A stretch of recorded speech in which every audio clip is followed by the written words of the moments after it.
भाजपचे दिवंगत नेते आणि माजी केंद्रीय मंत्री गोपीनाथ मुंडे यांचा आज स्मृतिदिन आहे। गोपीनाथ गडावर त्यांचा स्मृतिदिन साजरा करण्यात येतोय। समाधी स्थळावर फुलांची आकर्षक सजावट देखील करण्यात आली। आज गोपीनाथ गडावर भजन, प्रसाद आणि सामाजिक कार्यक्रमांचं आयोजन करण्यात आलं।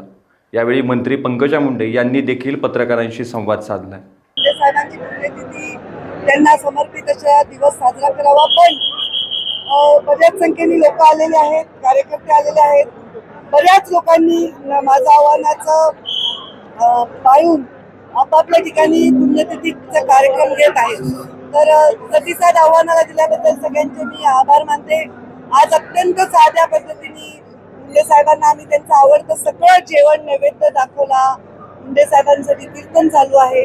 अत्यंत साध्या पद्धतीने आजचा दिवस आम्ही करतोय, कारण आज पेट्रोल, डिझेल आणि इंधनाचा जो प्रश्न आहे त्याच्यामुळे मोठ्या प्रमाणात आम्ही पुण्यतिथीचा कार्यक्रम नाही करतो। आज एक नवा संकल्प तुम्ही जाहीर करणार होता आणि एक गोष्ट न करण्याचं देखील घोषणा करणार होता, काय नेमकं ते आहे? आता मी भाषणात सांगेन, मला अजून सुचलं नाहीये ते काय।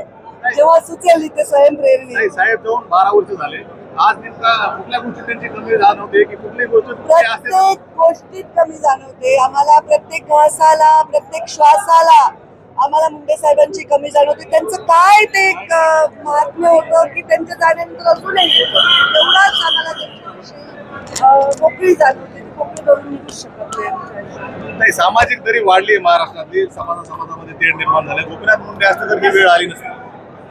ते काळ वेगळा होता, तेव्हाचे लोक वेगळे होते, आताची परिस्थिती वेगळी आहे। साहेब असते तर त्यांनी नेहमी समाजांना एकत्र घेऊन जाण्याचा प्रयत्न केला असता आणि त्यांच्या विचारावर हाच प्रयत्न शेवटच्या श्वासापर्यंत आता भाषण आहे।